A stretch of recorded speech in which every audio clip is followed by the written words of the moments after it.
चलो जी, complex number and quadratic equations, जिसमें से कि क्वाड्रेटिक इक्वेशंस जो है वो सिलेबस में से हटा दी गई हैं। सिर्फ हमें क्या पढ़ना है? Complex number. ठीक है, बोलना बंद बेटा।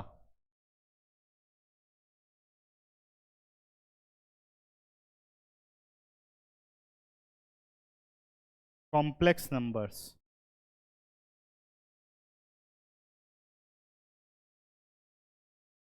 अब देखो, कॉम्प्लेक्स नंबर स्टार्ट क्यों हुआ और कैसे स्टार्ट किया गया, इस चीज को समझते हैं।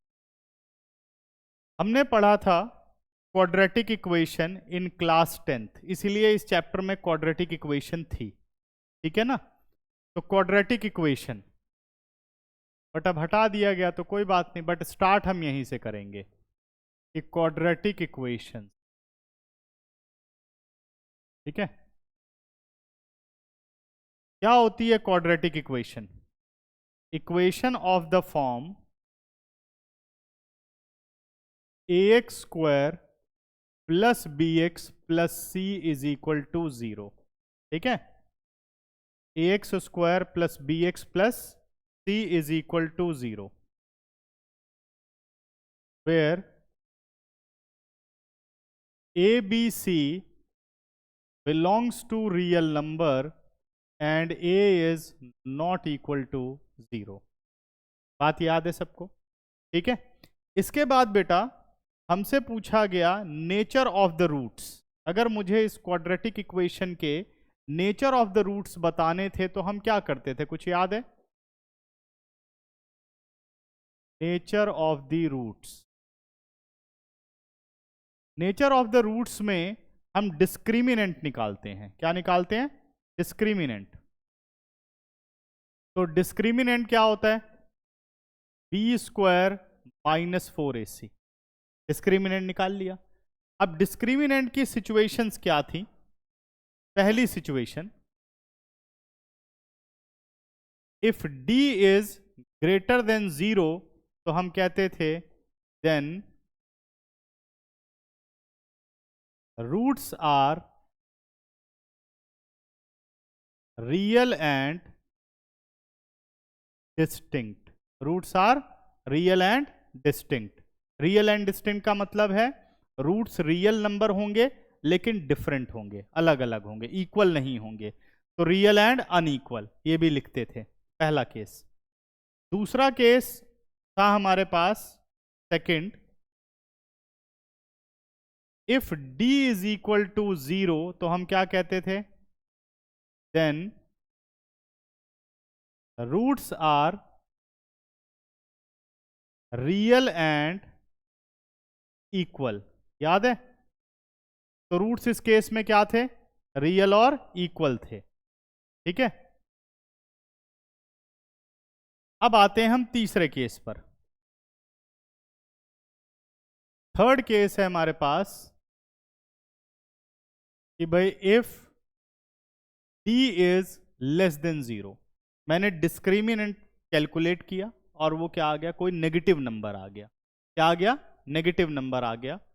तो हम कहते थे then no real roots. No real roots. जब रूट्स रियल ही नहीं है तो हमें ये नहीं पता चला कि इक्वल अनइक्वल लिखें। भाई जब पता ही नहीं है, भाई रियल, हम रियल तक ही जानते थे, रियल नंबर ही जानते थे हम, और वो नंबर ही नहीं है ये, अगर d लेस देन 0 हो गया।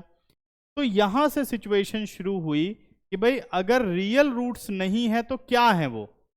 अगर वो नो रियल रूट्स हैं, ठीक है, तो वो है क्या? जो नंबर रियल नहीं होते वो कौन से होते हैं? तो इसी बात को कहा गया कि नो रियल रूट्स का मतलब है रूट्स आर इमेजिनरी। क्या बोला गया? Roots are imaginary. Roots are imaginary numbers. तो जो ये इमेजिनरी नंबर की जो इमेजिनरी नंबर हैं यही है कॉम्प्लेक्स नंबर। ठीक है ना? वहां पे जो बात स्टॉप हो गई थी वहीं से एक नए नंबर की शुरुआत हुई और वो है कॉम्प्लेक्स नंबर। मतलब अब मैं ये कह सकता हूँ, जब मैं कॉम्प्लेक्स नंबर पढ़ लूंगा तो मैं ये कह सकता हूँ कि अगर कॉम्प्लेक्स मतलब किसी क्वाड्रेटिक इक्वेशन में d लेस देन 0 आ गया, तब भी मैं उसका रूट फाइंड आउट कर सकता हूँ, तब भी मैं उसका रूट फाइंड आउट कर सकता हूँ। समझ गए? और वो रूट कौन से होंगे? वो होंगे इमेजिनरी नंबर्स। ठीक है ना? अब हमें इसी इमेजिनरी नंबर की स्टडी करनी है कि भाई इमेजिनरी नंबर्स क्या होते हैं। तो इनको पढ़ते हैं जरा, इमेजिनरी नंबर्स।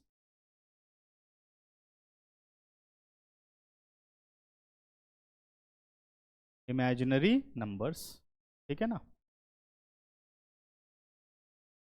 आपने ये तो देख लिया जी, नेगेटिव हो गया, सही है।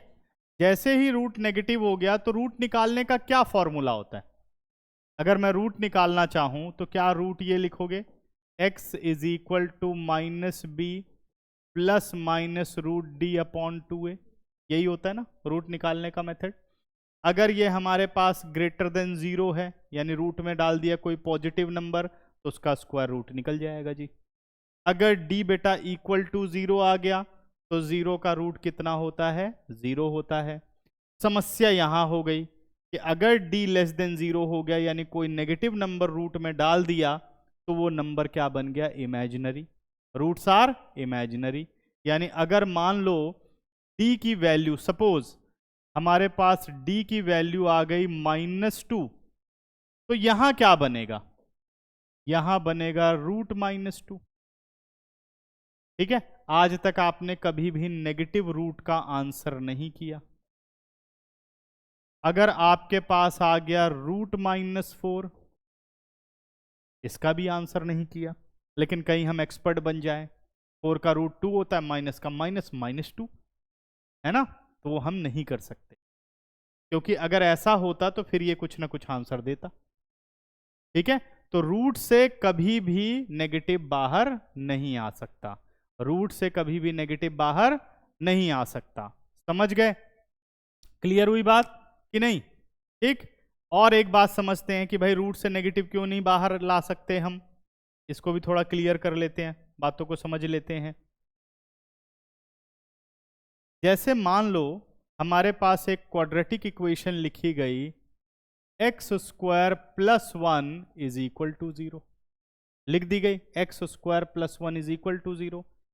क्या कोई ऐसा रियल नंबर है x का जो इसे 0 बना दे? सोच के देखो।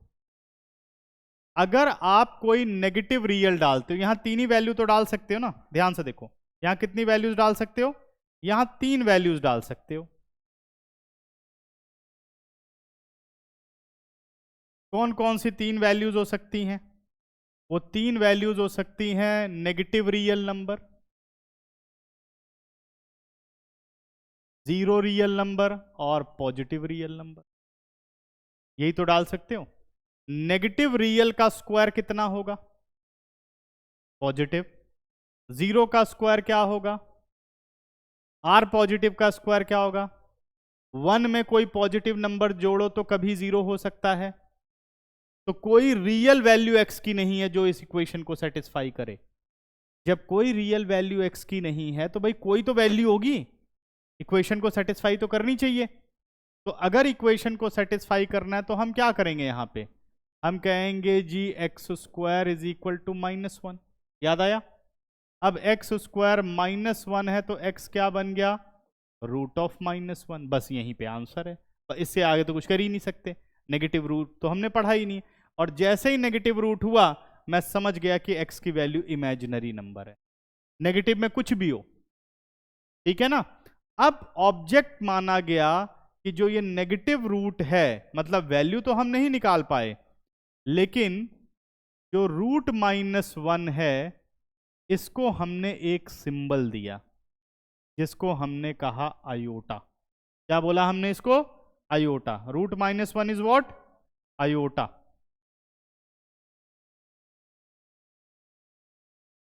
समझ गए? Root -1 is iota. इसका मतलब अगर मैं कहूं कि x का क्या आंसर निकला, तो मैं कहूंगा x का आंसर आयोटा निकला। प्लस आयोटा भी हो सकता है, माइनस आयोटा भी हो सकता है। ऐसा क्यों? अब देखो ध्यान से, अगर मैं यहां आयोटा रखूं, आयोटा का स्क्वायर, यानी रूट माइनस वन का स्क्वायर। रूट माइनस वन का स्क्वायर कितना हो गया, जल्दी बताओ? -1 हुआ, रूट खत्म हो गया। अगर मैं ऐसे कहूं इस इक्वेशन के लिए कि भाई रूट -1, ठीक है ना, क्या कहा मैंने? Root -1 whole square plus 1 is equal to 0। तो स्क्वायर से क्या रूट खत्म हो जाएगा, क्या बचा? -1 + 1 0, 0 इज इक्वल टू 0। हो गया ना सेटिस्फाई? और अगर माइनस रूट -1 करो तो तब भी सेटिस्फाई हो गया कि नहीं? हो गया ना? तो ये है हमारे पास अयोटा। किसको अयोटा बोला गया? रूट -1 को अयोटा बोला गया। ठीक है, तो अयोटा किसके बराबर होता है? रूट -1 के। यहां तक बात समझ में आ गई? अच्छा, अब मैं क्या करता हूं, इस क्वाड्रेटिक इक्वेशन को एक बार सॉल्व करता हूं आपके लिए कि भाई मैं इसका रूट निकालना चाहता हूं। ठीक है, ये थोड़ा सा ऐसे रफ चल रहा है समझने के लिए, अभी आएंगे हम उस पार्ट पर कि आगे क्या करना है। ठीक है, तो ये थोड़ा स्पेशल नोट के लिए रख लो तुम लोग की बातें समझ में आए। अब हमारे पास इक्वेशन है x² + 1 0। हमने इसको प्रॉपर वे में लिख दिया, x² + 0x + 1 is equal to 0। अब मैं क्या करूंगा यहाँ पर, मैं यहाँ पर निकालूंगा इसका डिस्क्रिमिनेंट, जो कि होगा b² - 4ac। तो डिस्क्रिमिनेंट हो गया 0² - 4a1c1। तो डिस्क्रिमिनेंट कितना आ गया बेटा? b² - 4ac कितना आ गया? -4। यही डिस्क्रिमिनेंट आया ना। अब रूट कैसे निकलता है? x होता है हमारा -b ± √d/2a। -b का मतलब क्या हो गया? -0 ± √d कितना हो गया? -4। नीचे 2a कितना हो गया? 1 हो गया। याद आ रहा है कुछ 10th क्लास कि भूल गए हो 10th को? याद है ना सबको? अब इसके अकॉर्डिंग अगर मैं चलूं तो मेरे पास बच रहा है सिर्फ ±√-4 और नीचे आ रहा है 2। अब इस ±√-4 का क्या करें? ठीक है ना, अब इसको समझते हैं भाई। √-4 की फिर मैं कैसे वैल्यू निकालूं? तो √-4 को मैं लिख सकता हूं -1 × 4, यानी √-1 × √4 लिख सकते हैं ना। √-1 को क्या बोला हमने? अयोटा। और 4 का रूट क्या हो गया? 2। सही है, समझ गए? अब आप जरा इस इक्वेशन पर आ जाओ। इस इक्वेशन पे क्या काम कर सकते हैं? ±2/2 कट के आंसर क्या आ गया? ±अयोटा। अगर अयोटा की फॉर्म में आंसर आया तो हम उसे क्या बोलेंगे? Roots are imaginary. हमें पहले ही पता चल गए थे रूट्स इमेजिनरी हैं। कैसे पता चल गया था? जब हमने डी निकाला वो नेगेटिव आ गया था। अब उस नेगेटिव, ये इसका मतलब आंसर किस में आएगा? अयोटा में आंसर आएगा। तो यहां से शुरुआत हुई इमेजिनरी नंबर्स की। समझ गए? यहां से शुरुआत हुई इमेजिनरी नंबर की। पहले तो इतना ही काम हुआ कि इसका नाम दे देते हैं अयोटा, कम से कम क्वाड्रेटिक इक्वेशन आगे सॉल्व होनी शुरू होगी। ठीक है ना। फिर अब अयोटा पे आगे बढ़ना शुरू हुए। अयोटा समझ में आ गया?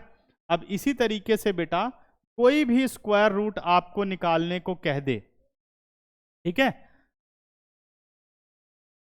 अब आपको समझ लेना है कि मुझे अगर कोई भी रियल नंबर दे रखा है, नेगेटिव रियल का अगर स्क्वायर रूट होगा तो एक इमेजिनरी नंबर होगा। जैसे -x है, where x belongs to real number, तो हम इसे लिखेंगे -1 × x √-1 × √x। √-1 की वैल्यू हम कुछ नहीं निकालते, बस उसका एक सिंबल है कि उसको आपको अयोटा लिखना है। उसको आपको क्या लिखना है? अयोटा लिखना है। अब बात ये हो रही है कि भाई सिंबल फिर दिया ही क्यों गया? अगर ऐसा करना था भाई मेरे को रूट करना है तो मैं तो √-1 में ही लिखा रहने देता हूं, सिंबल की क्या जरूरत है? अब वहां क्या मिस्टेक हो सकती है उस पर जरा ध्यान दो कि भाई सिंबल क्यों जरूरी हुआ, यह भी समझना जरूरी है। मान लो मैंने कहा √-1 × √-1, दो इमेजिनरी नंबर हमने मल्टीप्लाई किए, कर दिए। रूट -1 और रूट -1 क्या आ गया? -1 इंटू -1 होल रूट, हमने पढ़ा हुआ है, पढ़ा है ना। -1 इंटू -1 कितना हो गया? 1। 1 का रूट कितना आ गया? 1 आ गया जी। सही आ रहा है? नहीं आ रहा है, क्यों? 1 का रूट 1 नहीं होता? अभी तक कुछ गलत है? ध्यान से बताओ, कुछ गलत है? नहीं ना।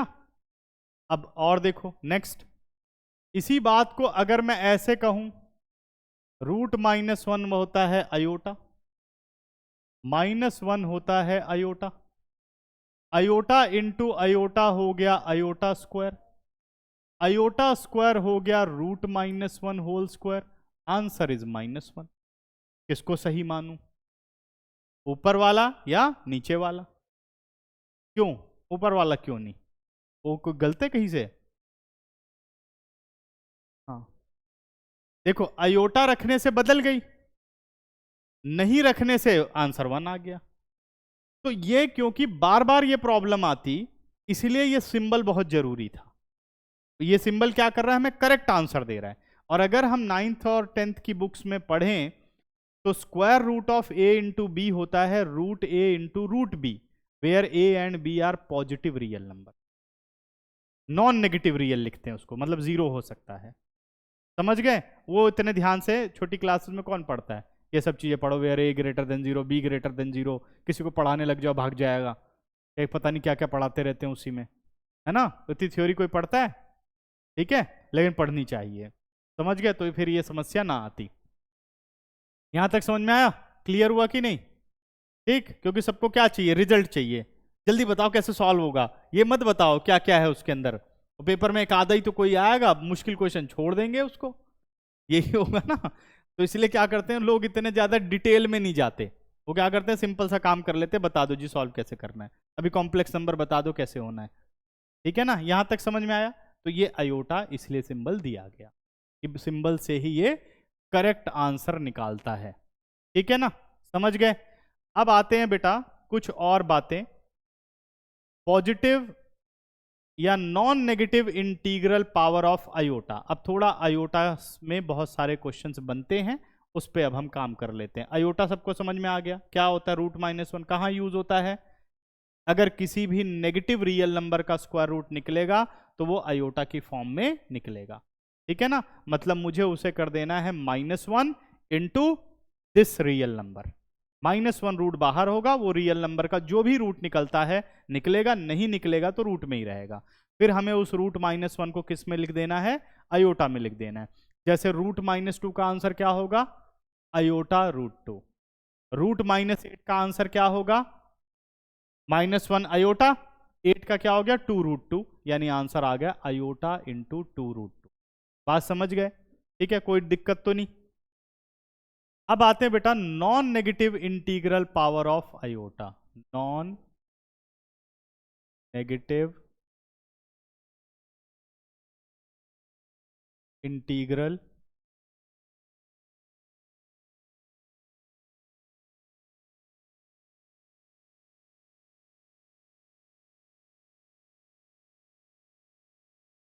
Non negative integral power of iota, integral powers of iota.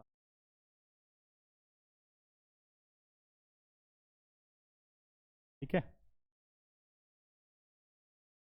अब non negative integral powers of iota क्या है? Start with iota is to power 0। ठीक है, iota is to power 0, answer is 1। Non negative integer समझ गए? Non negative integer कौन से हुए? All whole numbers, 0 1 2 3 4 up to so on. ठीक है ना, तो मतलब ऐसा नहीं कि अयोटा की पावर 1.5 आप सॉल्व कर सकते हो। अयोटा की पावर सिर्फ क्या होंगी? इंटीजर्स होंगी, यानी नेगेटिव इंटीजर्स, पॉजिटिव इंटीजर्स और 0। तो अभी हम पढ़ रहे हैं नॉन नेगेटिव इंटीजर्स के बारे में, मतलब 0 से लेकर के इंफिनिटी तक। तो अयोटा की पावर 0 क्या देगा? 1 देगा। अयोटा की पावर 1 आपको अयोटा देगा।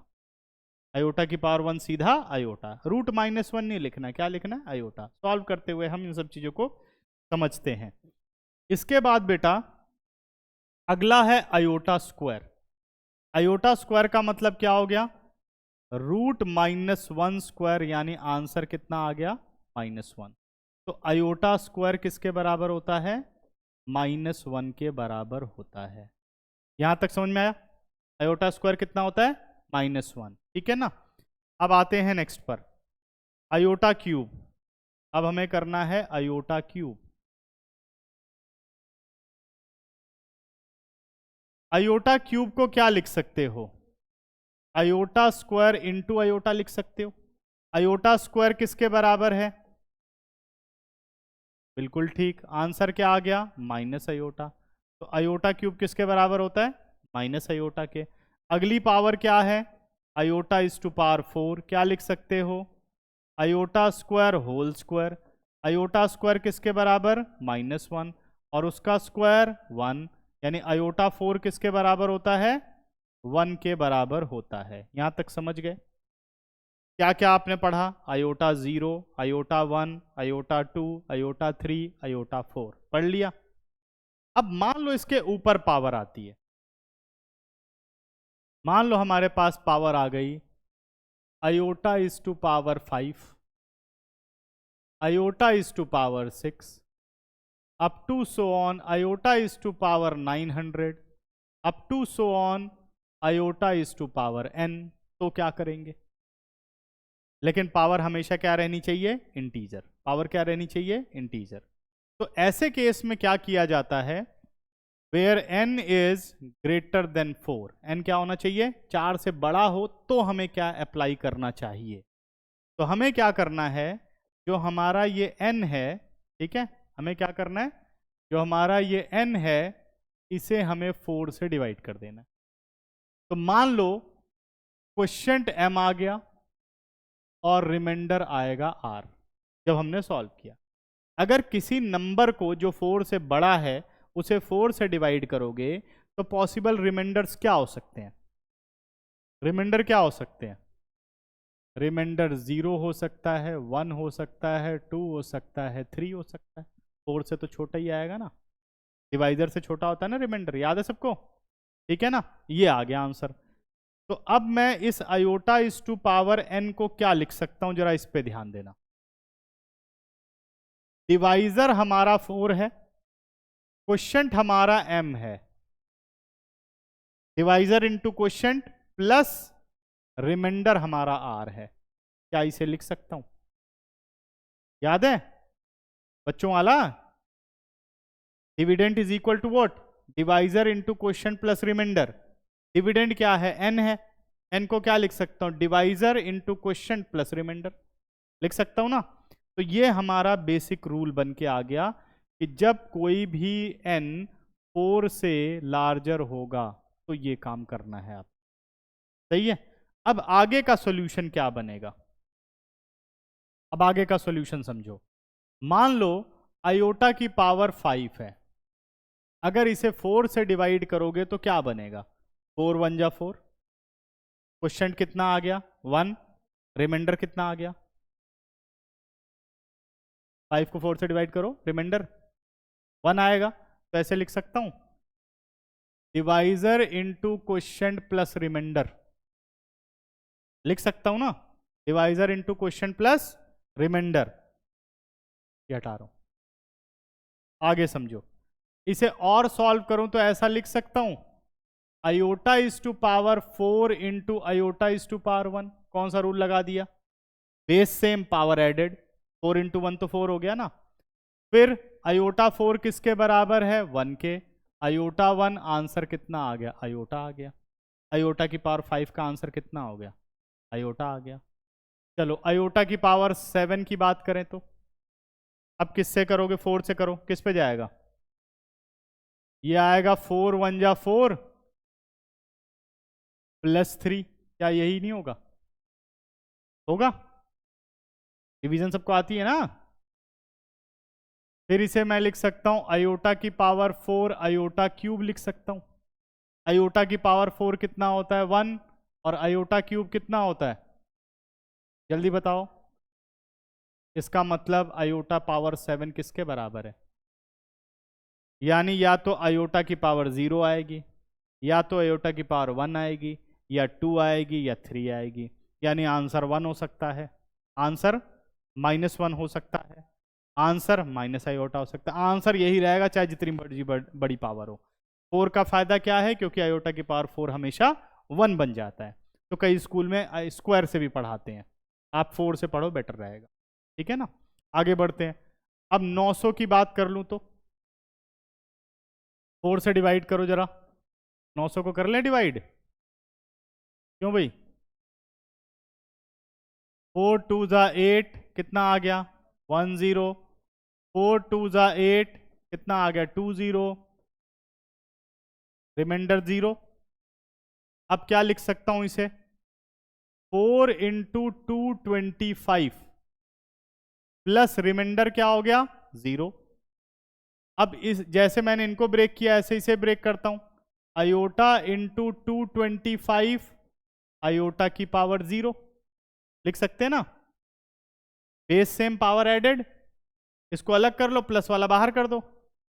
अब आगे आओ, इसको लिख सकता हूं आयोटा की power 4 whole is to power 225, और आयोटा की पावर 0 कितना होता है? 1। आयोटा की पावर 4 कितना हो गया? 1, और उसकी पावर 225 इंटू 1, 1 की कुछ भी पावर हो 1 इंटू 1, आंसर 1। यानी आयोटा की पावर 900 इज इक्वल टू 1। ये सब ऐसे रफ समझने के लिए, मेन ये बात याद हो गई, समझ में आया? मेन ये फॉर्मूला मैंने निकाला है। क्या सबको क्लियर है बात? कोई डाउट तो नहीं? क्या हर एक चीज कैलकुलेट कर पाओगे? ठीक है, मान लो मुझे निकालना है आयोटा इज टू पावर 97, कह रहा इसे निकालो जी। क्या करोगे आप इसे? कितना आ रहा है बेटा? माइनस आयोटा निकाल लिया। 97 को अगर मैं 4 से डिवाइड करूं तो ये तो यही कर सकते हो ना, 4 मल्टीप्लाई, क्वेश्चन क्या आ जाएगा? 4 2 ज़ा 8, यानी 2 आया, 1 और 7 आया, 4 4 ज़ा 16, यानी 27 हो जाएगा, नहीं 24 हो जाएगा, सॉरी कितना हो गया? 24।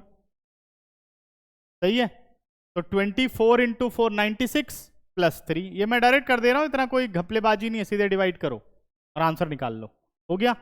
फिर इसे क्या लिख सकता हूं? अब थोड़ा डायरेक्ट कर लेता हूं, आयोटा की power 4 whole is to power 24 into iota is to power 3, ये आपका 1 हो गया, उसकी पावर 24 कितना हो गया? 1, खत्म, 1 की पावर 24 1, और आयोटा क्यूब कितना हो गया? अब मुझे मान लो एमसीक्यू करना है कि भाई बताओ आयोटा की पावर 97 क्या आएगी, तो मैं इस पर थोड़ी फोकस करूंगा कि ये क्या होगा, मैं देखूंगा इसका रिमाइंडर कितना आ रहा है।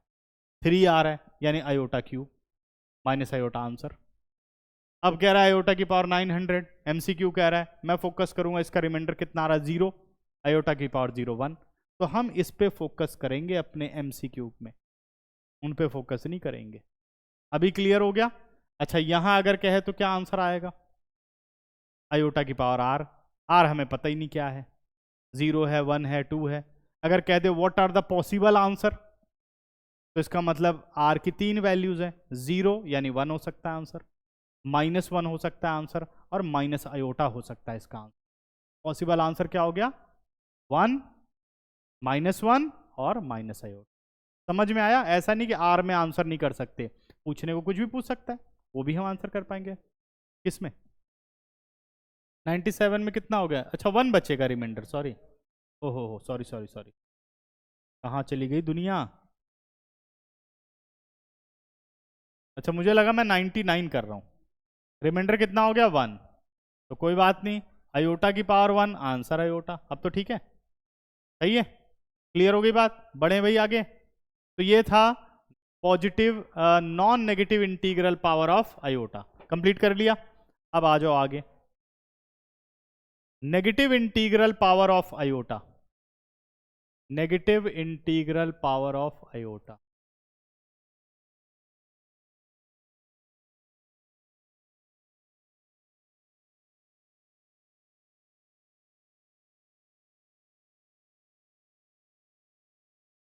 Negative integral powers of iota, iota की नेगेटिव इंटीग्रल पावर, तो सबसे पहला नेगेटिव इंटीजर है -1, तो आयोटा की पावर -1 सॉल्व करना है तो इसे कर दो 1/आयोटा, पहले इसको पॉजिटिव बनाओ। हमेशा याद रखना है कि पूरे चैप्टर में या कहीं पर भी आयोटा कभी डिनोमिनेटर में नहीं होना चाहिए अगर इमेजिनरी नंबर प्रेजेंट कर रहे हो तो हमें मेन काम करना होता है डिनोमिनेटर से आयोटा को हटाना। अगर अकेला आयोटा है तो आयोटा स्क्वायर ही इसे -1 में चेंज कर सकता है ना। तो मैं क्या करूंगा, इसे न्यूमरेटर और डिनोमिनेटर को आयोटा से मल्टीप्लाई कर दूंगा। ऊपर कितना आ गया आयोटा, नीचे कितना आ गया आयोटा स्क्वायर। आयोटा स्क्वायर कितना होता है -1, आंसर आ गया -1। आपने पहली पावर सॉल्व कर दी, समझ गए। अगर बेटा आयोटा इज टू पावर -2 आ जाए तो मैं क्या करूंगा 1 आयोटा स्क्वायर कर दूंगा। आयोटा स्क्वायर किसके बराबर होता है -1 के, मेरा आंसर -1 ही आ गया, तो कुछ करने नहीं पड़ा। हाँ क्या, हाँ देख के पता चल जाए, बहुत अच्छी बात है। हाँ नेगेटिव आ गया तो पहले उसको वो कर दो ना, 1 पॉजिटिव बनाओ। मैं तो प्रोसेस समझा रहा हूँ ना कि पहले पॉजिटिव बनाओ फिर वर्किंग करो। अब जैसे मान लो आयोटा इज टू पावर बेटा -3 आ जाए तो मैं पहले इसे पॉजिटिव बनाऊंगा, 1/आयोटा 3 करूंगा। अब पॉजिटिव आयोटा 3 मुझे निकालना आता है, वो कितना आ गया, वो आ गया -आयोटा। अब डिनोमिनेटर में क्या रह गया आयोटा, तो अभी ये इसका आंसर नहीं है। तो क्या करना होगा मुझे, आयोटा से न्यूमरेटर और डिनोमिनेटर को मल्टीप्लाई करना होगा। न्यूमरेटर में क्या आ गया -आयोटा, डिनोमिनेटर में क्या आ गया आयोटा स्क्वायर, ये माइनस शिफ्ट हो गया। आयोटा स्क्वायर बच्चों कितना होता है -1, आंसर इज व्हाट आयोटा। तो आयोटा इज टू पावर -3 कितना हो गया आयोटा। इसको याद नहीं करना, ठीक है, प्रोसेस वही है पॉजिटिव वाला ही, वो याद रखना है, बाकी ये सब फटाफट। अब आयोटा इज टू पावर -4 क्या बन गया आयोटा इज टू पावर 4। अब आयोटा की पावर 4 को क्या लिख सकते हो 1, आंसर इज 1। ऐसे करते हुए फाइनली मान लो मुझे iota is to power -n मिला, iota is to power -n मिला, और यहां पर ये n क्या है ग्रेटर देन 4 है, तो मैं इसे क्या लिखूंगा 1/आयोटा इज टू पावर n लिख दूंगा। वही सेम काम 4 से डिवाइड करना है, इसे क्या करना है 4 से डिवाइड करना है, तो मेरे पास रिजल्ट आ गया iota is to power 4m plus r. 4m क्या हो जाता है 1 हो जाता है। लास्ट हमारे पास क्या बचा iota is to power r बचा। r की वैल्यू अगर 0 है तो मुझे पता है 1 हो जाएगा। r की वैल्यू बेटा अगर 1 है तो ये आप कर चुके हो -1 वाला। r की वैल्यू अगर 2 है तो आप कर चुके हो। r की वैल्यू अगर 3 है तो ये हो चुका है। ऐसे आपको करना है, पहले उसे डिनोमिनेटर में लाके पॉजिटिव बनाना है, वर्किंग रूल लगाना है, और उसके बाद सिंपली। सबको समझ में आया, कोई डाउट तो नहीं, ठीक है। तो ये थी हमारे पास पॉजिटिव और negative integral powers of iota, ठीक है। हाँ फिर वहीं छोड़ देंगे हम, समझ गए। वो तो आर एक जनरल फॉर्म बना दी ना, यार कुछ भी हो सकता है, कोई पावर हो। जैसे मान लो अब मुझे वैल्यू निकालनी है, एक एग्जांपल लेते हैं। तो अभी तक कॉम्प्लेक्स नंबर कुछ मुश्किल, मान लो मैं एक एग्जांपल लेता हूं, आयोटा इज टू पावर -57 मुझे सॉल्व करना है, आयोटा इज टू पावर -57। तो मैं क्या करूंगा 1 आयोटा इज टू पावर 57।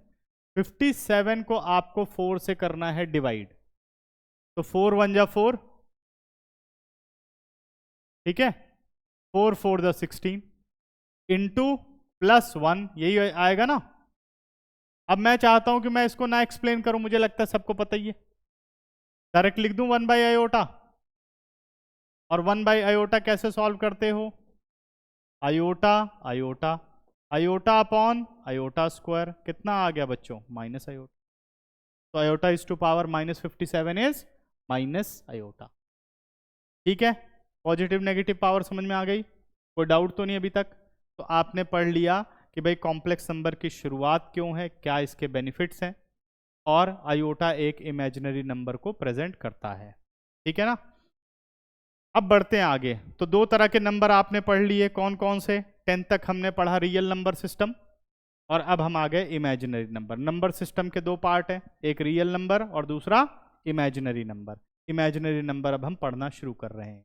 ठीक है ना, इमेजिनरी नंबर को पढ़ लिया। अब आते हैं बेटा कॉम्प्लेक्स नंबर। अब क्या आते हैं? Complex number. इमेजिनरी नंबर ये भी है, बट एक प्रॉपर फॉर्म में इसको लिखना है, complex number.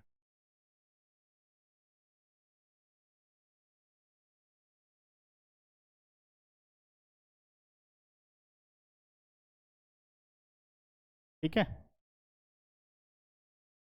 Any number of the form complex number is denoted by z and the general form of complex number is a plus iota b, a plus iota b। ठीक है, ये इसकी general form है और z से इसे हम denote करते हैं। ठीक है, where a b belongs to real number. a और b कहां बिलोंग करते हैं? Real number. And a b not equal to zero. अगर एक प्रॉपर कॉम्प्लेक्स नंबर बनाना है तो ए और बी क्या होने चाहिए? नॉन जीरो रियल नंबर होने चाहिए। ठीक है ना, तो क्या बनेगा? वो एक प्रॉपर कॉम्प्लेक्स नंबर बनेगा। अगर सिर्फ ए होता है तो हम कहते हैं उसे रियल नंबर। अभी इस बात को हम समझ रहे हैं। अगर सिर्फ आयोटा बी है तो वो है इमेजिनरी नंबर। दोनों को प्लस किया तो क्या बना? Complex number. ठीक है ना, समझ गए? अभी थोड़ा और डिटेल में आगे आगे चलते जाएंगे। फॉर एग्जाम्पल,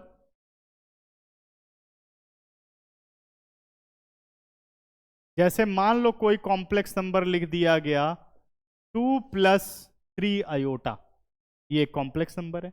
आयोटा 3, 3 आयोटा एक ही बात है। आयोटा चाहे लेफ्ट लगाओ चाहे राइट लगाओ नंबर के। ठीक है ना, समझ गए? और z is equal to -1/2 + 5/2 iota. ये क्या रिप्रेजेंट कर रहे हैं? एक कॉम्प्लेक्स नंबर रिप्रेजेंट कर रहे हैं, जिसमें ए और बी क्या है? नॉन जीरो रियल नंबर हैं। कोई भी रियल नंबर हो सकते हैं। ठीक है ना। इसके बाद बेटा हमसे पूछा जाता है real part of the complex number. ठीक है, real part of the complex number बताओ क्या होंगे? ठीक है, पहला real part of complex number. ठीक है, और इसी बात को हम डिनोट करते हैं। Real part of complex number का सिंबल होता है RE ऑफ Z। अगर ये लिख दिया गया तो समझ जाओ real part of complex number की बात कर रहा है। तो real part of complex number क्या है? जो विदाउट आयोटा नंबर है वो रियल पार्ट है, यानी A हो गया। जैसे अगर मुझे इसमें पूछा जाए कि what is real part of complex number 2, symbol ऐसे देगा, real part of Z। Symbol याद रखना है। ठीक है, समझ गए? इसमें रियल पार्ट क्या होगा? -1/2 होगा। Imaginary part of the complex number, imaginary part of the complex number,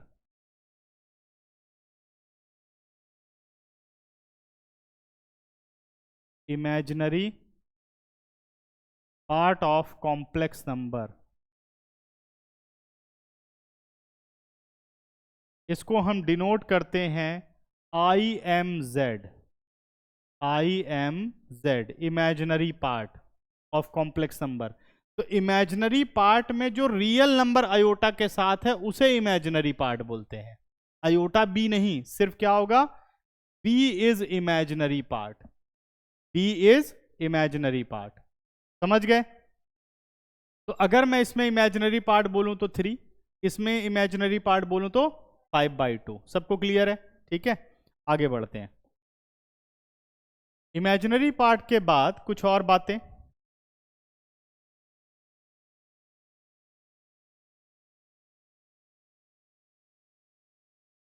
अब आते हैं बेटा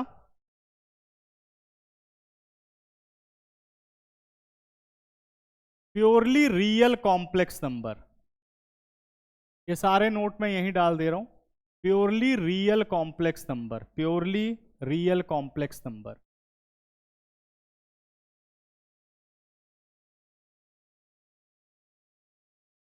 प्योरली रियल कॉम्प्लेक्स नंबर कौन से होते हैं, इसको समझते हैं।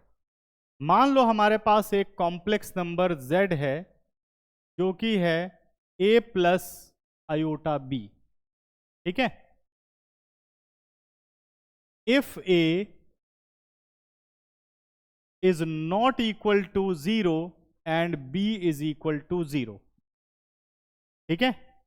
a और b रियल नंबर तो होते हैं, लेकिन b क्या है, डेफिनेटली 0 हो, और a एक नॉन जीरो रियल नंबर हो। a क्या हो, नॉन जीरो रियल नंबर हो, तो then z is known as purely real complex number. Then z is known as purely real complex number.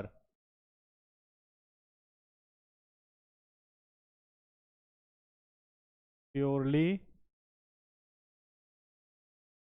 real complex number, ठीक है। For example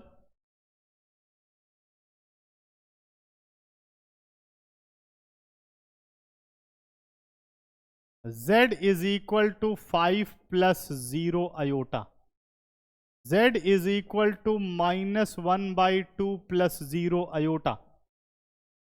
imaginary part 0, real part non zero, ये ध्यान रखना, real part non zero, तो क्या कहलाते हैं, purely real complex number कहलाते हैं। समझ गए। अब जितने भी रियल नंबर हैं जीरो को छोड़ करके सारे के सारे प्योरली रियल कॉम्प्लेक्स नंबर। आपसे पूछा जाए √2 क्या है, प्योरली रियल कॉम्प्लेक्स नंबर, वो रियल नंबर है, लेकिन अगर मैं कॉम्प्लेक्स की टर्म में उसकी बात कहूं तो वो है प्योरली रियल कॉम्प्लेक्स नंबर। समझ गए।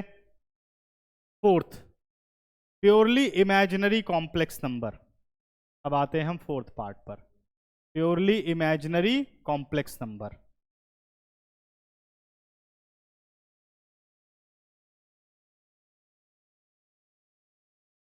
ठीक है,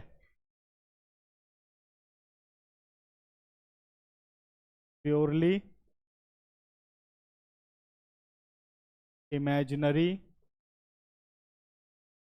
कॉम्प्लेक्स नंबर्स। अब प्योरली इमेजिनरी कॉम्प्लेक्स नंबर्स क्या हैं? मान लो z हमारे पास एक कॉम्प्लेक्स नंबर है a plus iota b, a plus iota b, यानी इसमें बेटा if real part is 0, if a is 0 and b is not equal to 0, और कोई भी रियल नंबर हो सकता है। ठीक है, समझ गए। अगर आप चाहो तो यहां पर थोड़ा सा हम ऐड भी कर सकते हैं, वैसे तो पहले लिख चुका हूं a belongs to real number but non zero. इसी तरीके से अगर आप यहां ऐड करना चाहो आप लिख सकते हो b belongs to real number. पहले अंडरस्टूड है, वो सब तो पढ़ाई है हमने, ठीक है ना, लेकिन नॉन जीरो रियल होना चाहिए। Then z is known as purely imaginary complex number।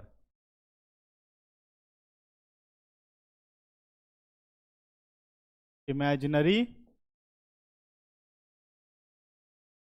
complex number, समझ गए। फॉर एग्जाम्पल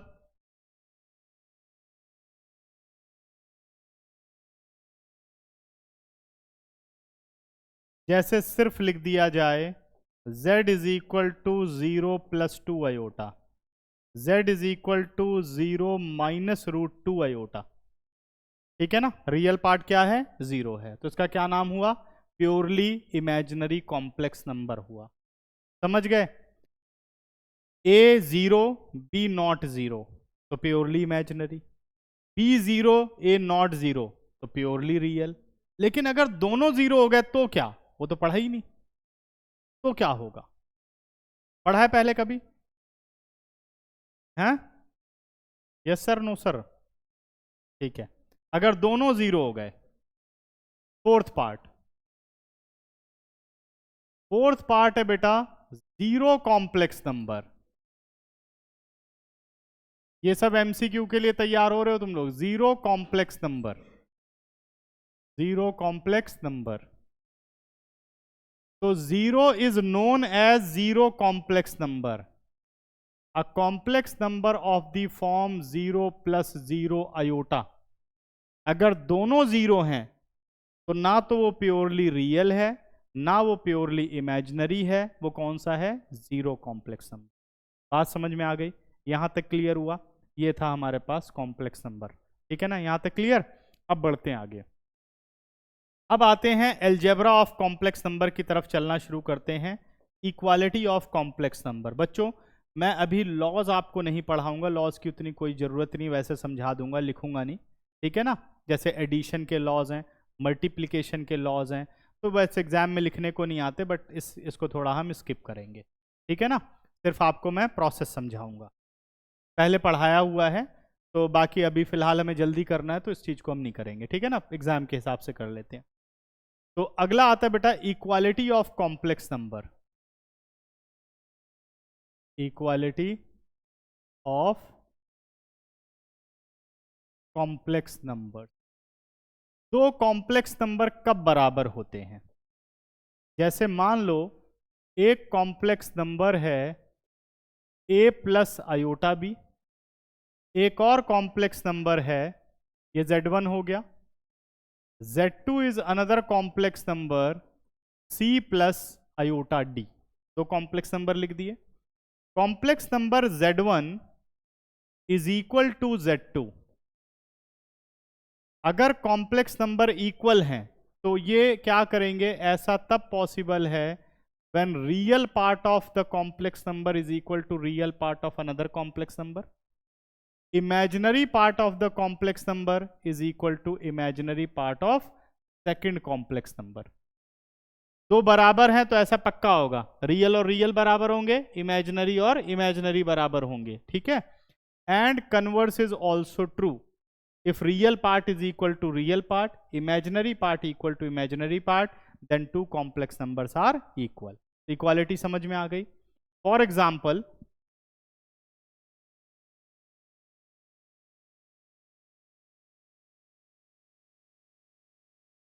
जैसे हमें कहता है कि x + 5 iota is equal to 4 + y iota. दो कॉम्प्लेक्स नंबर बराबर हैं, what is the value of x and y?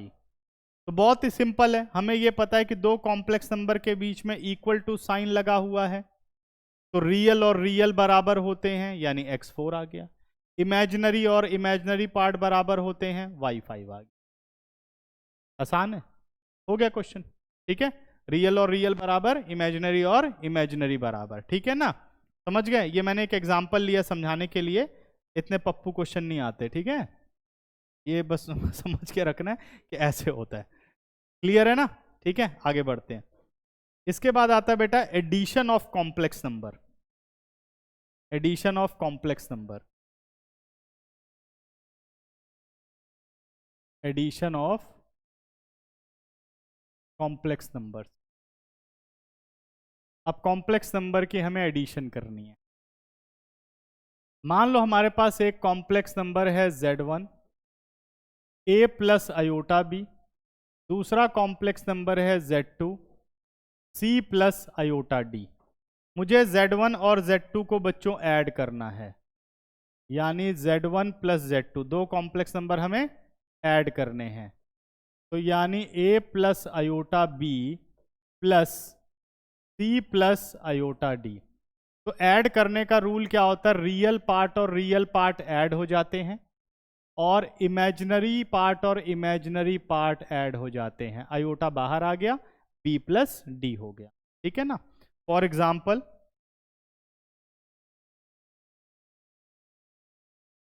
ठीक है ना? अलजेब्रा इजी लग रही है ना?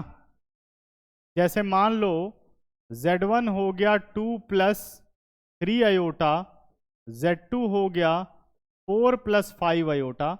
मुझे निकालना है z1 + z2, तो 2 + 3 iota + 4 + 5 iota.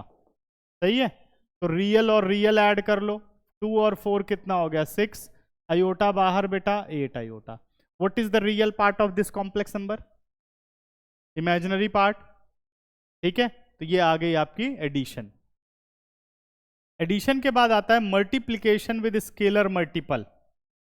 Multiplication with scalar multiple,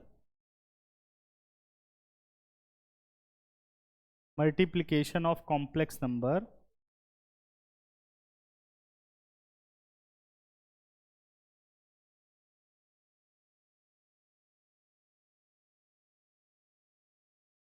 with scalar multiple.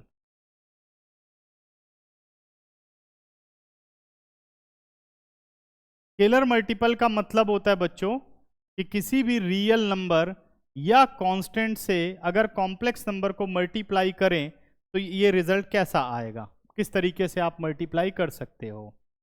जैसे मान लो z हमारे पास एक कॉम्प्लेक्स नंबर है, z is equal to a plus iota b, और मैं इसे एक रियल नंबर जैसे 5, 3, 9, 1/2, यानी सपोज मैं इसे k से मल्टीप्लाई करना चाहता हूं, k is any real number, तो k इंटू ए प्लस आयोटा बी। तो ये जो k है ये रियल नंबर को भी मल्टीप्लाई करेगा, आयोटा एज इट इज रहेगा, इमेजिनरी नंबर को भी मल्टीप्लाई करेगा। समझ गए? For example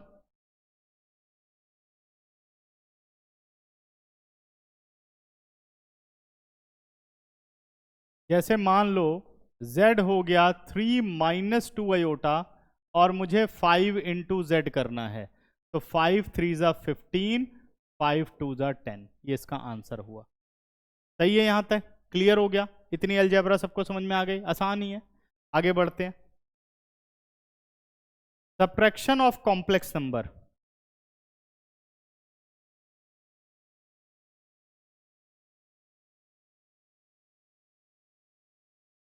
subtraction of complex number.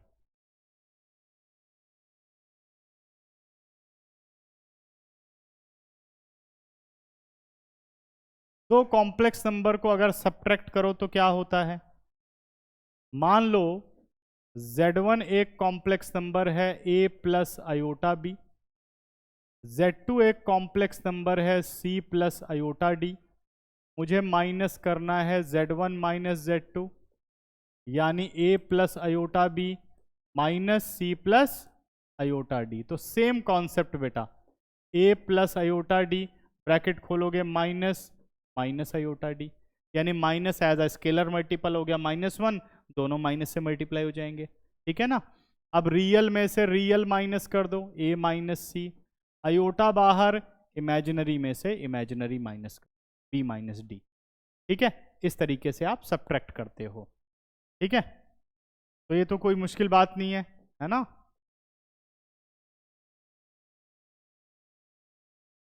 जैसे मान लो z1 हो गया 3 प्लस 5 आयोटा, z2 हमारे पास हो गया 2 प्लस 7 आयोटा। मुझे चाहिए z1 माइनस z2, क्या निकालना है? z1 माइनस z2, यानी 3 plus 5 iota minus 2 plus 7 iota. Solve करूं तो 3 plus 5 iota minus 2 minus 7 iota. Direct भी कर सकते हो, स्टेप स्किप भी कर सकते हो। 3 माइनस 2 कितना आ गया? 1, और 5 माइनस 7 कितना हो गया? -2 आयोटा। 7 बड़ा है ना, तो रियल पार्ट 1 और इमेजिनरी पार्ट -2। क्लियर हुआ? ये था सब्ट्रैक्शन ऑफ कॉम्प्लेक्स नंबर। इसके बाद नेक्स्ट आओ, अब पढ़ते हैं मल्टीप्लिकेशन ऑफ कॉम्प्लेक्स नंबर। ठीक है? Multiplication of complex number.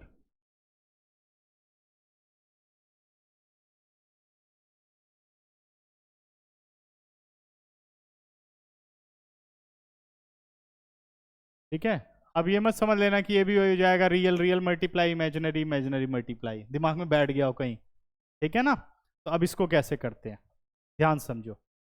मान लो z1 एक कॉम्प्लेक्स नंबर है a प्लस आयोटा b, और z2 दूसरा कॉम्प्लेक्स नंबर है c प्लस आयोटा d। अब मुझे प्रोडक्ट करना है z1 इंटू z2 को। किसे प्रोडक्ट करना है? z1 और z2 को मल्टीप्लाई करना है, a plus iota b into c plus iota d. अब मल्टीप्लाई करें तो देखो जैसे ब्रैकेट खोलते हो ना वैसे मल्टीप्लाई करना है। A into C A C, A into iota D plus iota A D plus iota B C plus iota into iota square B D, iota into iota square यानी बी इंटू डी हो गया। A C as it is, iota A D as it is, iota B C as it is, iota square होता है -1। यही होता है ना, पढ़ के आ चुके हैं। अब रियल पार्ट एक साथ करो, हमेशा बच्चे स्टैंडर्ड फॉर्म में इसको लिखना ही होता है। A minus A C minus B D, iota common A D plus B C, ये आ गया हमारा Z1 इंटू Z2।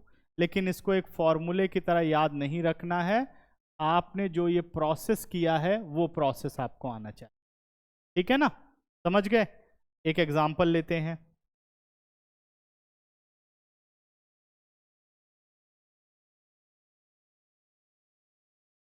जैसे मान लो Z1 हो गया हमारे पास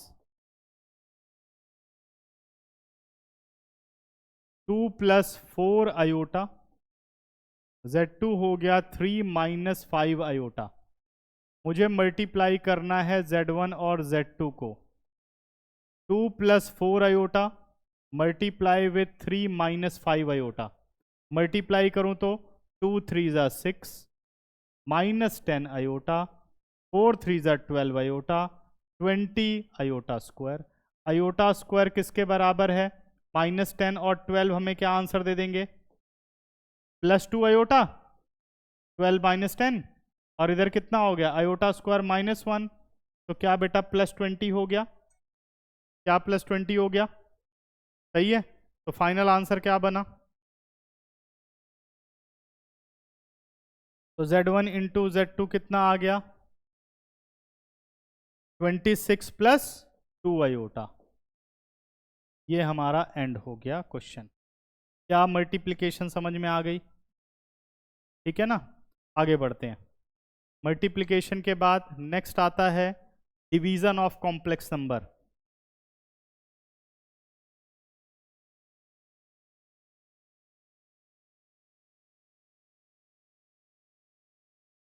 division of complex number.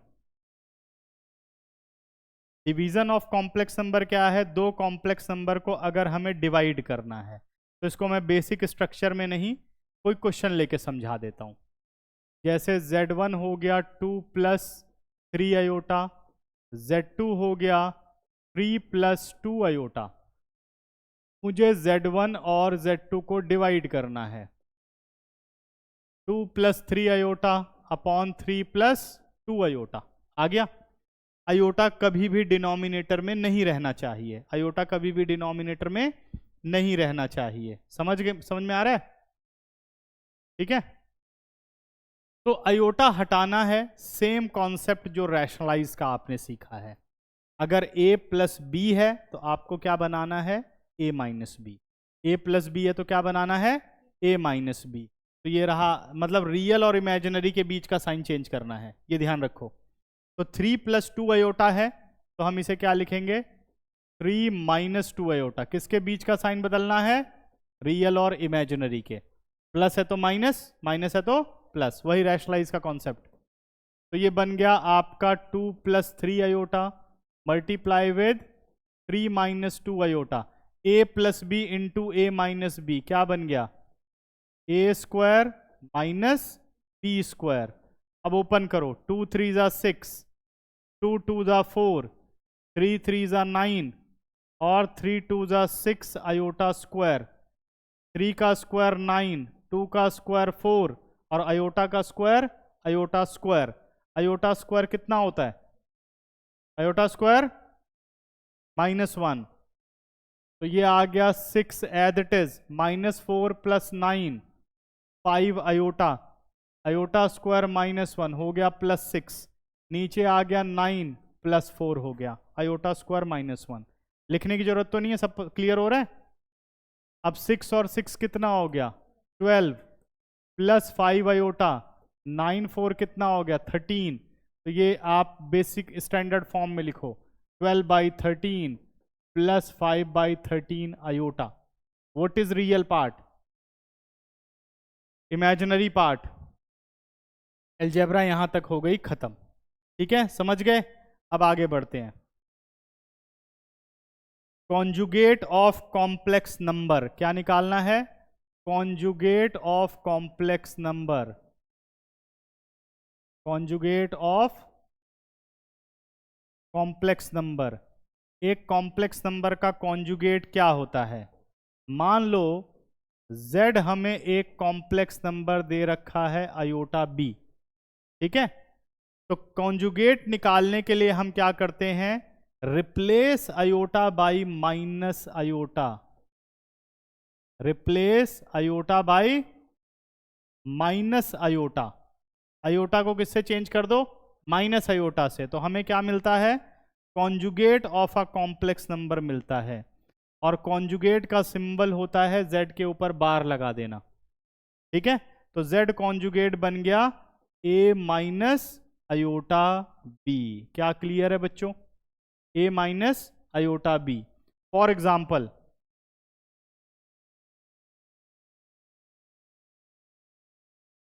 Minus से प्लस में हो जाएगा, यानी रियल और इमेजिनरी के बीच के साइन को चेंज करना है. क्यों मैंने लिखा replace iota by minus iota? इसका और भी यूज है, ये समझ लेना आप.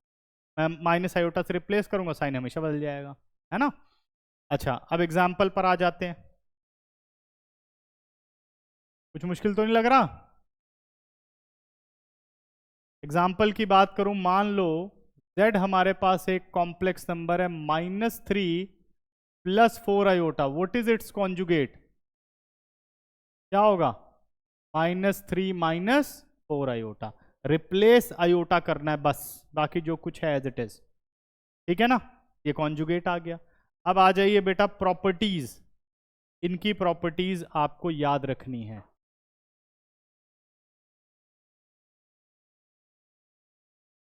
क्या है प्रॉपर्टीज, इनको समझते हैं.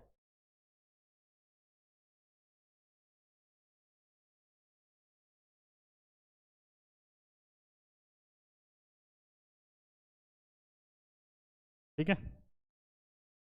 चलो जी. फर्स्ट प्रॉपर्टी, पहली प्रॉपर्टी है z conjugate whole conjugate. Answer is z. z का कॉन्जुगेट निकाला, इसका दोबारा कॉन्जुगेट कर दो, a प्लस आयोटा b यानी z बन जाएगा. दूसरी property, z is to power n whole conjugate. कोई भी पावर लगी हो, it is equal to what? z conjugate whole is to power n. ठीक है, property number 3, k into z whole conjugate. Scalar multiple से मल्टीप्लाई करके conjugate निकाल लो, या स्केलर मल्टीपल को बाहर करो, z का कॉन्जुगेट कर दो. ये सब प्रूफ के क्वेश्चन में काम आएंगे. ठीक है ना, वो सब हमने अलजेब्रा पढ़ी थी. अब धीरे धीरे थोड़ा डिफिकल्टी वाले पार्ट पे चलेंगे. उसके बाद फोर्थ है z1 plus z2 whole conjugate. z1 plus z2 whole conjugate, it is equal to what? z1 conjugate plus z2 conjugate. Fifth property, z1 minus z2 whole conjugate, it is equal to z1 conjugate minus z2 conjugate. क्या ठीक है? समझ में आ रहा है सबको? Property number 6, z1 upon z2 whole conjugate, it is equal to z1 conjugate upon z2 conjugate. समझ में आ रहा है? अगर आप दोनों को डिवाइड करके जो आंसर आया उसका कॉन्जुगेट निकालो, या दोनों का अलग अलग कॉन्जुगेट निकाल के डिवीजन करो, डिवीजन का मतलब ये वर्किंग, तब भी आंसर सेम आएगा. ठीक है. 7th rule, z1 into z2 whole conjugate, it is equal to z1 conjugate multiply with z2 conjugate. चाहे इंडिविजुअल कॉन्जुगेट करके मल्टीप्लाई करो या मल्टीप्लाई करके कॉन्जुगेट निकालो, सेम आंसर. तो ये 7 रूल कॉन्जुगेट के हैं जो याद रखने हैं. इतना कोई मुश्किल नहीं, बड़े प्यार से याद हो सकते हैं. ठीक है ना। नेक्स्ट बेटा, modulus of complex number, modulus of complex number.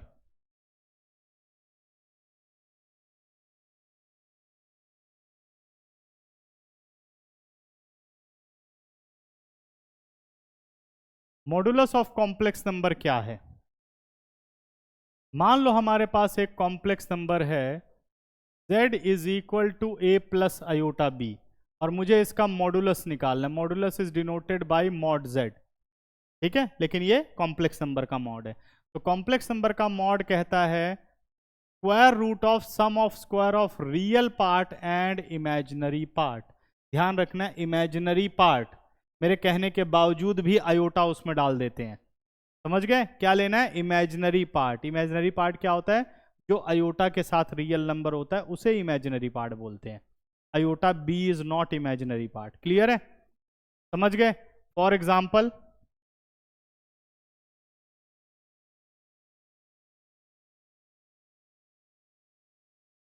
जैसे मान लो z हमारे पास है 3 माइनस 4 आयोटा, और मुझे इसका मॉड निकालना है। तो z मॉड क्या होगा? Square root of 3 square plus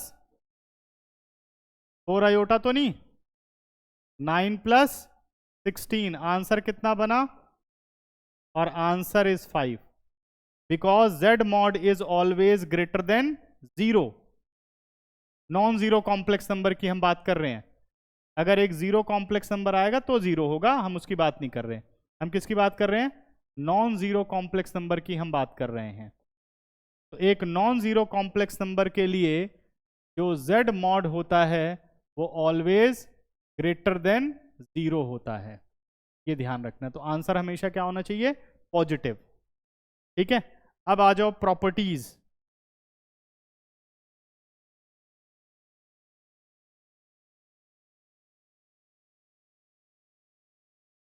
properties समझ लेते हैं। z1 into z2 whole mod, z1 into z2 whole mod, ये होता है z1 mod into z2 mod, पहली प्रॉपर्टी। दूसरी property, z1 upon z2 whole mod, ये होता है z1 mod upon z2 mod. ठीक है, दोनों को डिवाइड करके मॉडुलस निकालो, या दोनों का इंडिविजुअल मॉड निकाल के डिवाइड करो, तो आंसर सेम आएगा। ठीक है ना। Third property, z is to power n whole mod also equal to z mod whole is to power n। ठीक है। Fourth property, z mod also equal to z conjugate whole mod। अगर मैं इसका conjugate कर दूं तो क्या बन जाएगा? 3 प्लस 4 आयोटा, और मॉडुलस निकालो तो वही आने वाला है, क्योंकि माइनस का होगा तब भी स्क्वायर, प्लस का होगा तब भी स्क्वायर। ये आपकी फोर्थ प्रॉपर्टी है। अच्छा, इसमें माइनस और प्लस वाली हमारे सिलेबस में नहीं है, प्रॉपर्टी होती है z1 plus z2 whole mod की भी, z1 minus z2 whole mod की भी, वो सिलेबस का पार्ट नहीं है। यहां तक क्लियर हुआ? अब आ जाओ बच्चों फिफ्थ प्रॉपर्टी पर। फिफ्थ प्रॉपर्टी हमारे पास है z into z conjugate. z को उसके कॉन्जुगेट से मल्टीप्लाई करो, यानी a प्लस आयोटा b को मल्टीप्लाई करो a माइनस आयोटा b के साथ। क्या बना? a plus iota b into क्या? ठीक है भाई, क्या आया? A square minus iota B square किसके बराबर हो गया? A square minus iota square B square, A square plus b square, iota square minus 1। ये a square plus b square कहीं देखा हुआ लग रहा है? कहां? सही है। अगर मैं इसे लिख दूं रूट होल स्क्वायर, गलत होगा? एक ही बात है ना। तो क्या इसे z मॉड स्क्वायर लिख सकता हूं? तो ये हमारे पास आ गया z मॉड होल स्क्वायर।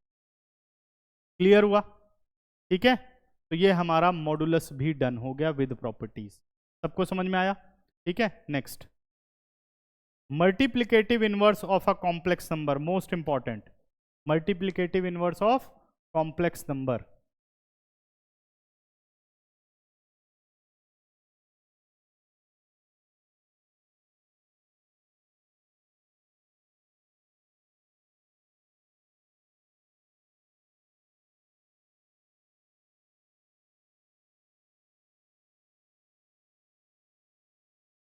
ये मल्टीप्लिकेटिव इनवर्स क्या होता है? एक नंबर को किसी नंबर से मल्टीप्लाई करो, आंसर आ जाए 1। 2 को किससे मल्टीप्लाई करें कि आंसर आ जाए 1? 2 को किससे मल्टीप्लाई करें कि आंसर आ जाए 1? 1/2। मुश्किल था? 2 इंटू 1/2 कट के आंसर 1। यानी एक नंबर को उसके रेसिप्रोकल से मल्टीप्लाई करें तो आंसर क्या आएगा? 1।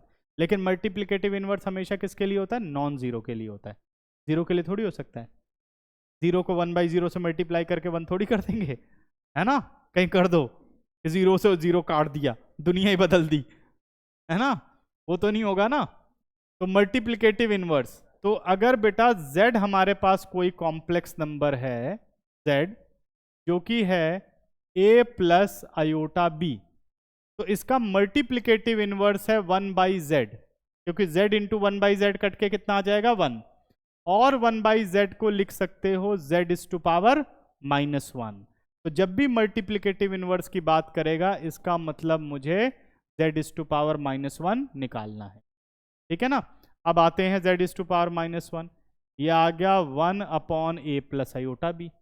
अब कॉम्प्लेक्स नंबर का ये रूल है कि आयोटा नीचे नहीं रहना चाहिए, तो मुझे क्या करना पड़ेगा? सॉल्व करना पड़ेगा। तो मैं क्या करूंगा? a minus iota b, a minus iota b क्या बन गया बच्चों? a माइनस आयोटा b नीचे a square minus iota b whole square. क्या सही है? कोई दिक्कत परेशानी? तो न्यूमरेटर में क्या आ गया? न्यूमरेटर में आ गया a minus iota b, denominator में सीधे लिख दूं? करेक्ट, लिख दिया। अब ये दोनों अगर ध्यान दो, ठीक है, पहले थोड़ा और इसको सॉल्व कर देता हूं। अब सेपरेट कर दो, a/a square plus b square real minus iota b/a square plus b square. सही है? ठीक है ना? थोड़ा सा और ध्यान दो, अगर इसको मैं देखूं तो कुछ जाने पहचाने लग रहे हैं। a माइनस आयोटा b और a प्लस आयोटा b, कुछ है इनमें रिलेशन? क्या है? नहीं, पहला न्यूमरेटर क्या है? जल्दी बता दे। a माइनस आयोटा b और a प्लस आयोटा b में क्या रिलेशन है? अरे कॉन्जुगेट नहीं है, रियल और इमेजिनरी के बीच का साइन चेंज हो रहा है। तो क्या मैं इसे, अगर z a plus iota b है तो ऊपर z कॉन्जुगेट लिख सकता हूं? लिख दिया। नीचे जरा ध्यान दो, a square plus b square क्या है? z मॉड स्क्वायर हो गया। ये देखो, ये देखो ध्यान से। आप चाहो तो ऐसे एक फॉर्मूला ड्राइव कर सकते हो मल्टीप्लिकेटिव इनवर्स निकालने का। नहीं मन कर रहा है तो फिर ये करो पूरा, कोई प्रॉब्लम नहीं है। ठीक है ना? आते हैं एग्जाम्पल पर।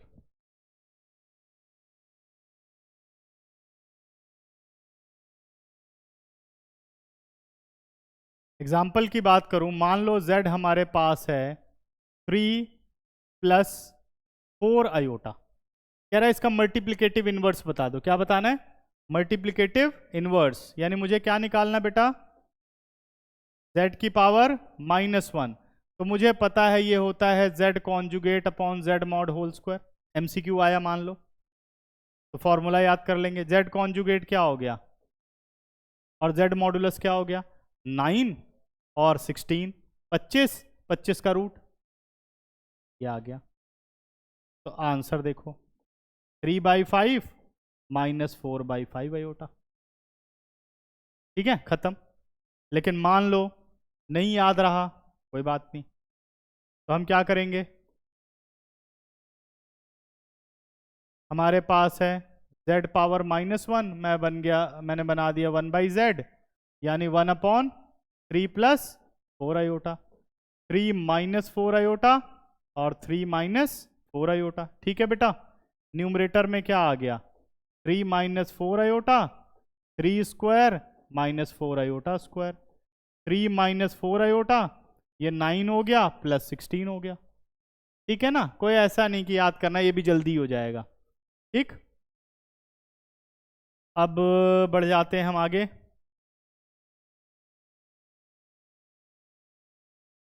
इसके बाद ये बोल रहा है हमें z multiplicative inverses 3 minus 4 iota upon कितना आ गया, एक गलती की थी मैंने यार, 5 स्क्वायर होना चाहिए था ना, सॉरी यहाँ 25 होना चाहिए, 25 है ना, स्क्वायर था बेटा, 25 25 आएगा, 9 और 4 25, कितना हो गया 25 z मॉड स्क्वायर था, ठीक है ना।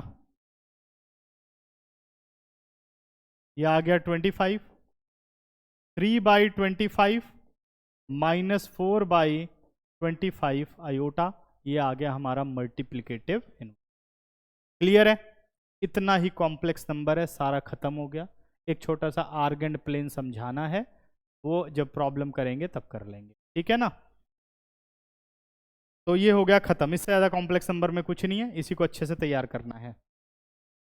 छोटा बी है, ये क्लास समझ लो। कोई भी आइडेंटिटीज की बात करते हैं बेटा, जैसे मान लो हमारे पास a प्लस आयोटा बी है, इसका होल स्क्वायर निकालना है, a plus iota b whole cube निकालना है, तो इसको as a a and b treat करते हैं बाइनोमियल की तरह ही। ये हमारे लिए a हो गया और ये हमारे लिए b हो गया। हम क्या करेंगे, a square plus b square plus 2ab, ठीक है ना। जब इसको सॉल्व करूंगा बेटा, a square iota square minus 1 b square और 2ab आयोटा, ऐसे ही सेम इसे ओपन करना है, a cube b cube 3a square b plus 3ab square, जो जो आयोटा की प्रॉपर्टी लगती है वो लगा देनी है। देखो कर देता हूं, अगर इसे ओपन करूं तो क्या लिखूंगा, a cube plus b cube plus 3a square b plus 3ab square. तो a क्यूब हमारा a क्यूब रहा, आयोटा क्यूब कितना होता है, माइनस आयोटा, शाबाश, कितना हो गया माइनस आयोटा बी क्यूब, ये आ गया 3a square B iota, correct है बेटा। और आयोटा स्क्वायर इधर आ जाएगा, -1 कितना आ गया माइनस 3ab स्क्वायर। रियल एक साथ कर दो, a cube minus 3ab square, iota बाहर बेटा, 3a square b minus b cube, standard form में लिखना जरूरी है। क्लियर है। इसी तरीके से अगर हमसे कहा जाए a minus iota b whole cube, तो कौन सा formula, a cube minus b cube minus 3a square b plus 3ab square. तो जितनी भी आइडेंटिटीज हैं वो एज इट इज एप्लीकेबल है, जैसे a plus b a minus b में होती हैं। समझ गए। तो ये लास्ट था कॉम्प्लेक्स नंबर, बिल्कुल अब डन हो चुका है। अब तुम लोगों के ऊपर डिपेंड करता है कितना काम करोगे। तो कल